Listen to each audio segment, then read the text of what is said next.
of all colors, paints are golden, string fitter to a double. He waterfall over my back. And I got a whole lot of good old loving, and I got some in store. I'm Uncle Sam, that's who I am. She's on the road again, sure as ball. Got your boy, he's been on the road again. He's on the road again, sure as ball.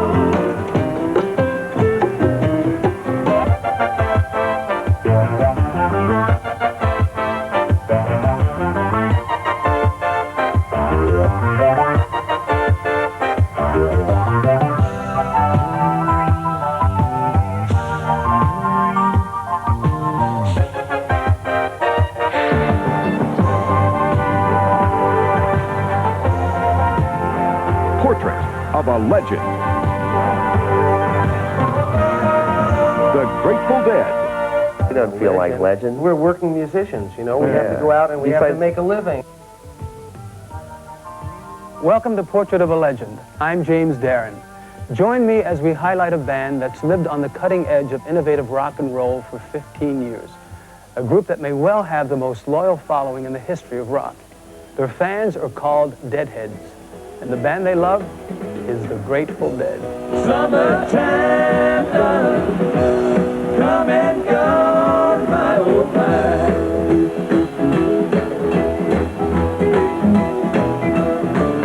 I'm Uncle Sam, that's who I am. Been hiding out in a rock and roll band. Shake the hand,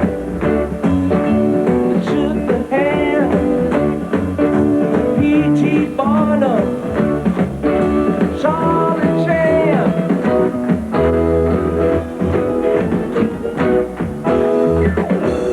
Wave that flag, wave it wide and high.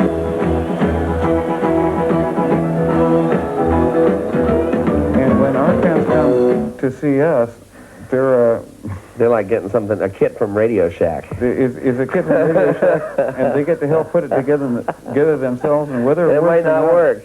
It might not be have anything It to might do not with work, but on the other hand, on the other hand, they might discover the unified field theory right there. Before there was the Grateful Dead, there were the Zodiacs, the Wildwood Boys, the Heart Valley Drifters, Mother McCree's Uptown Jug Champions, and a whole series of bands that would nurture the musicians who would go on to become members of the Grateful Dead. A band whose members were influenced by just about every type of American music. My grandmother used to listen to the Grand Ole Opry all the time, and she liked country and western music for some reason. And I used to listen to. I grew up with that, Hank Williams and those kind of guys, and my mother was an opera buff, and my father was a musician who played like swing and jazz, that kind of music. So I got, you know, kind of a all around, kind of heard all kinds of stuff. But everybody in the band had different kinds of influences as far as, you know, conceptually how we approach the music. That's one of the reasons why the Grateful Dead has always been so eclectic. Went down to a tailor shop, dressed in lingerie. She climbed from on a vessel to convey herself away. Oh, convey herself away. Before you get on board, sir, your name we'd like to know. She smiled on her countenance, they called her Jack the Roll. Oh, they called her Jack the Roll. Mother McCree's Uptown Jug Champions was a jug band that included Jerry Garcia, Bob Weir, and Ron McKernan, who was better known as Pigpen. But there wasn't much call for a jug band at the time, so the Jug Champions became an electric blues band called the Warlocks. And in 1966, the Warlocks became the Grateful Dead. We heard that there was another band that had recorded as the Warlocks, that were the Warlocks. Although they never materialized, but somebody told us, yeah, there's another band called the Warlocks. So, oh, well, we better change our name then. So we went through, you know, a whole bunch of funny names, and about a 2 or 3 week period where we had all kinds of funny names, you know, and the Grateful Dead, it was kind of like throwing mud in a barn, you know. It's like the Grateful Dead is the one that stuck, really. And really, our friends caught on to it before we did. In a way, it was all sort of accidental, really. You a lace, bandana like a one, I Cheshire like a diamond, I I'll leave of all colors, paints a golden, string fit on to a double, Eve waterfall over my back.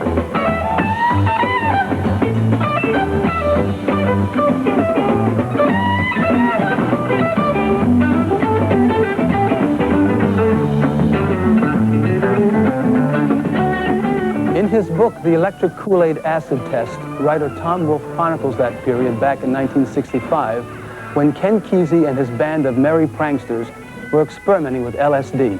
And the San Francisco sound was being created in dance halls and auditoriums by groups like the Jefferson Airplane, Quicksilver Messenger Service, and the Grateful Dead. When acid came along, it was just like another more reinforcement, really, in a way. And then running into Kesey and those guys was more yet. You know, it was more encouragement in a way to be different. You know, to at least not consciously different, but just to strike off on our own path and have confidence in it. And that was really the way it worked out.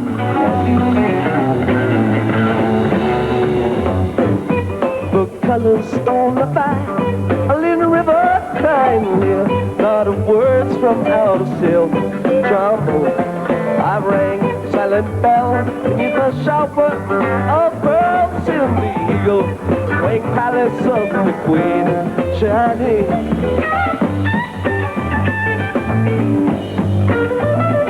And then, all of a sudden, you know, bam, there were big rooms, you know, and we were one part of that big room new thing, you know. There was the Family Dog, there was Bill Graham's benefits, and then there was the acid test. The acid test was obviously, clearly the most non-linear of the group, you know, and also the most ephemeral. I mean, it burst into existence and burst out again as soon as LSD became illegal, which it became, you know, later that year. Suddenly it was the summer of 1967, the legendary summer of love. The term hippie was born, and Haight-Ashbury was the place to be.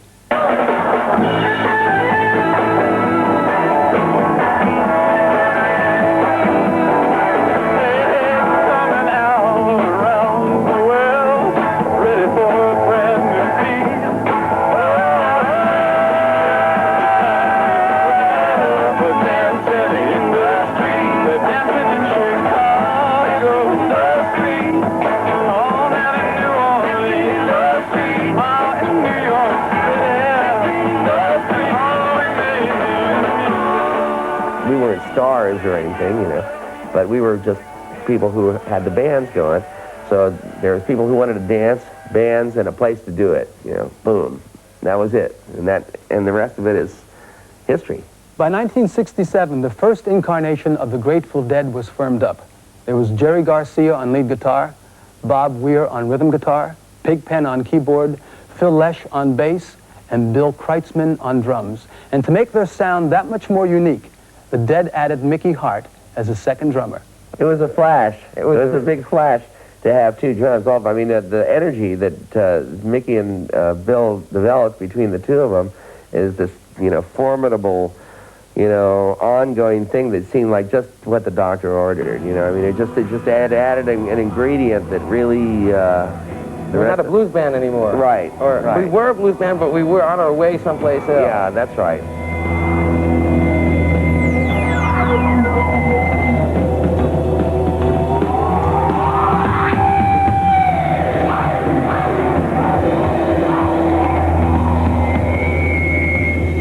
Both of us are like a catalyst when we're on stage playing, and we just kick each other's tails around, and our drum solos are like that. It's conversation now. We're out of playing drum solos or anything like that. We don't play the Buddy Rich trip or anything like. It's more like a conversation, and we're trying to sculpt air. But after each show, we sit up for hours trying to notate our solos. No, we never do. We never notate anymore.